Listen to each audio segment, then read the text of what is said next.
Welcome back, everyone. Welcome to Heads Up Hockey. This is Jersey Joe once again, and it is the off season now.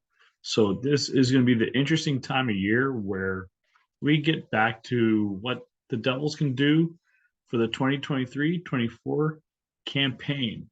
So without further ado, I mean, this has been a wonderful ride. And I recently wrote an article about the Devils going from second overall in the draft lottery to a 13-game win streak to making the Timo Meyer trade occur and being able to go not just into the playoffs, but making it to the second round. This team has done so much with a revamped coaching staff, and who knows what Tom Fitzgerald has to say coming on the 17th of May. By the time this podcast is up, we should know what Tom Fitzgerald says in the interview with my boy Trey Matthews, a good friend of ours, Christy Flannery, Ryan Novozinski, James Nichols. So, without further ado, this podcast you can find on Anchor.fm, better known as Spotify for podcasters, Google Podcasts, and many others. And this is also on YouTube. You may be watching it there right now. It is uploaded there via Spreaker. And, anyways, back to the show. The Devils are in a very good position right now with their RFAs and UFAs. And I kind of gotten to the point where the Devils should look at who they have and who they might want to bring back. Um, I did hear rumors about the Devils trading Jesper Brad for Connor Hellebuck, and Hellebuck is really, really solid goaltender. He does have some success in the playoffs, better than Vitek Vanacek's. I don't mean to come down on Vitek in that way, but statistically, yes. And the Devils may upgrade. And who knows if they do a goalie swap, or who knows if they trade Jesper Bratt. I don't know if trading Bratt would be the right move because we've seen what happens when you trade an early pick for a goaltender, and that was Corey Schneider. And that took what, 3 to 4 seasons for that to go south. And I just don't feel comfortable um, wasting a future on a goaltender when the Devils already have a Tyler Brennan, a Nico Dawes, and Akira Schmid um, already here, plus whoever the Devils draft at the goaltender position in this year's draft. I'll get to that into another episode, but I can see this team sticking with what they got for the most part in net. And Mackenzie Blackwood, I just don't feel comfortable with him returning. And I just think the last 2 years and this year, him playing with an injury just didn't boast well. And it just didn't feel good. And at times he was great, and at times he was pedestrianly awful. And at this point in Devils offseason moves, I'd rather stick with the Vanacek and Schmid tandem for now because I find this is Schmid's attempt to be the goalie in the 1A position. And Vanacek could still be the 1B. And who knows if the Devils get Connor Hellebuck. And Winnipeg is going to eventually rebuild and want to build around guys like a Cole Perfetti. And who knows if Kyle Connor gets traded to help expedite the rebuild process there in the True North, strong and free. So, with that being said, I do see the doubles possibly getting a guy like Kevin Ball a 3-year deal. I feel very comfortable with the way he's growing. Not, I don't mean physically, I mean skill wise, mentally. In that aspect, he's already matured very well for this past near semi full season. And the year before, when he started getting called up, he really started showing his grain of salt that he's worth. And to me, he's going to get paid about $825,000. So I played around with Cat Friendly a little bit.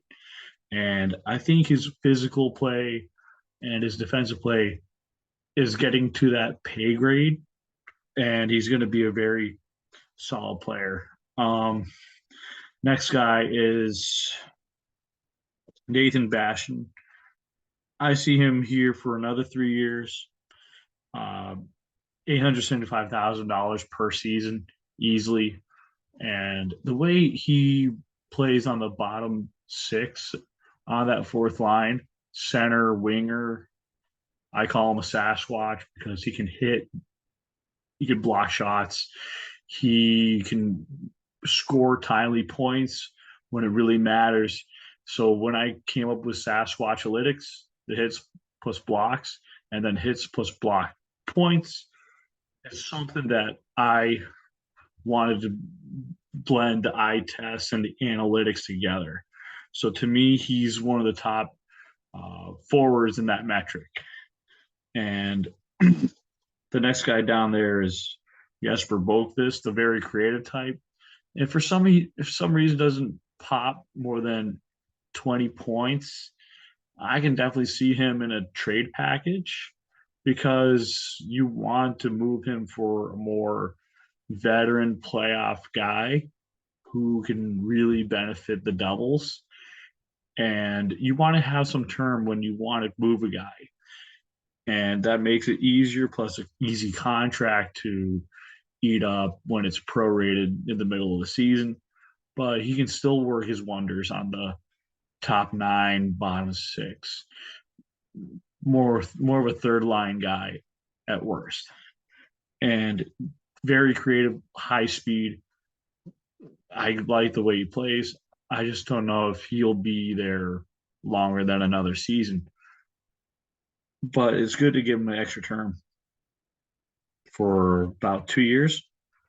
Jesper Bratt, I have this funny feeling that his agent doesn't want a long term deal, and I hope I'm wrong.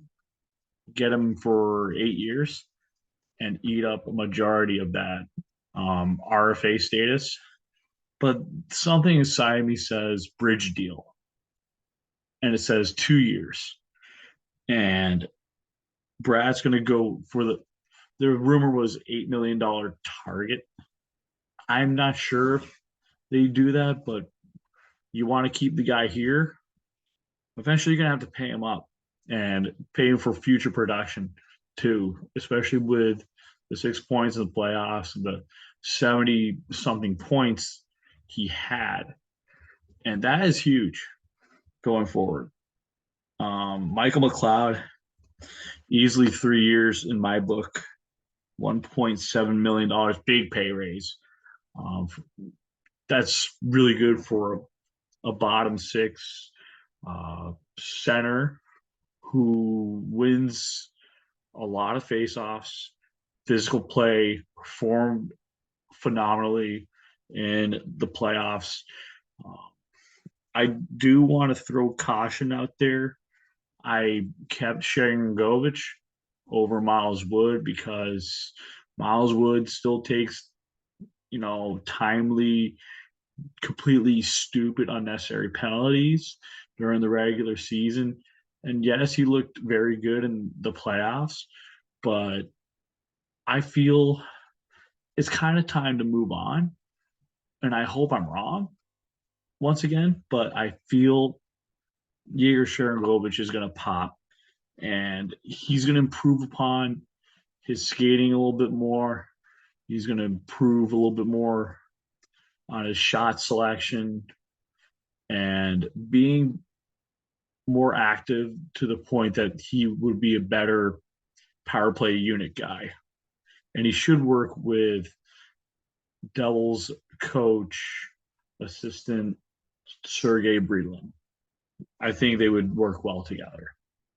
And I need to talk about Timo Meyer.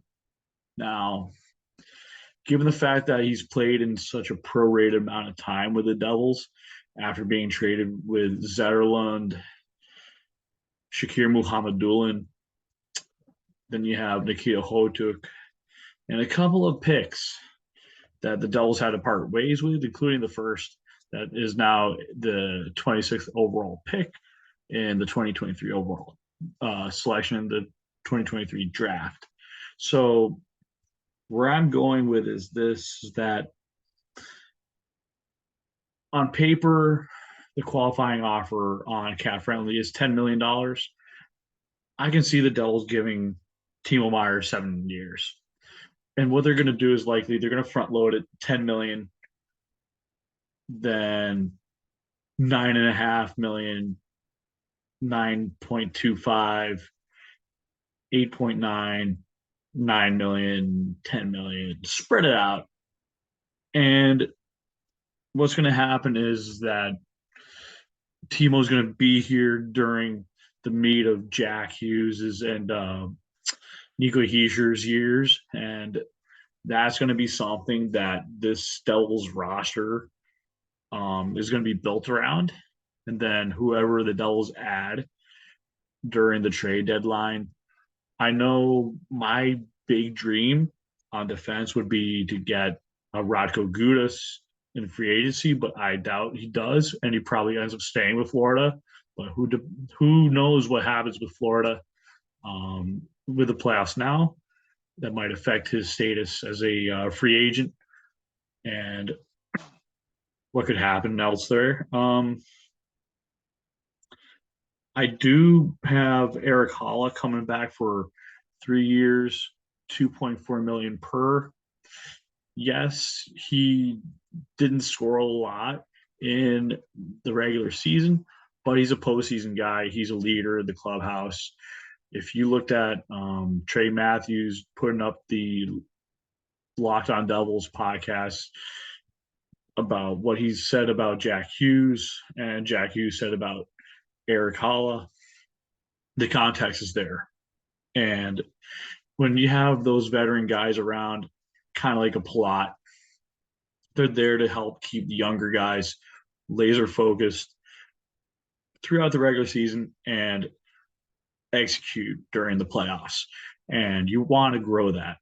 And anyways, speaking of growing things during the playoffs, who knows what happens with the Vegas Golden Knights, because the next guy that I wanted from St. Louis that ended up in Vegas ended up being Ivan Barbashev. And Martin Brodeur has ties to St. Louis, but also Ryan McGill, the defense coach, has ties to Vegas. And it is probably very familiar with his game, coming from the opposing coach on the defensive side and saying, this guy is really good here and there, playing a physical game, skill game, really good shot, underrated. I think the way he plays is someone that you don't need to spend a lot of money for. And to me, he could be easily around 3 million, around $4 million. The other guy that I would also really like would be Tyler Bertuzzi. Yeah, he may cost around $5 million, but the thing is, he's an agitator. He can score goals. He can hit as hard as he wants. He can agitate. To me, he's like his uncle, who was a big enemy to the Devils in its heyday. So I think it was Todd Bertuzzi. I gotta look that up later. But anyways, point being, I like to see the Devils get more playoff experienced players in there, maybe a Garnet Hathaway or Dmitry Orlov. Maybe not in this off season, the last couple of guys I mentioned, but likely trade deadline. And the Devils are going to be contenders for a while. And they're going to look at these guys and go say, hey, we need to be more physical. We need to Sasquatch more.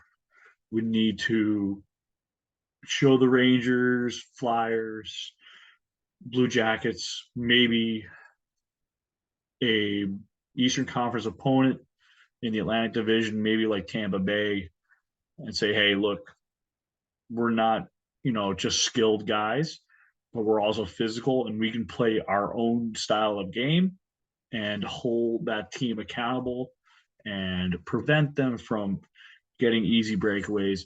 And speaking of which, I have a hard time seeing Graves and Severson returning.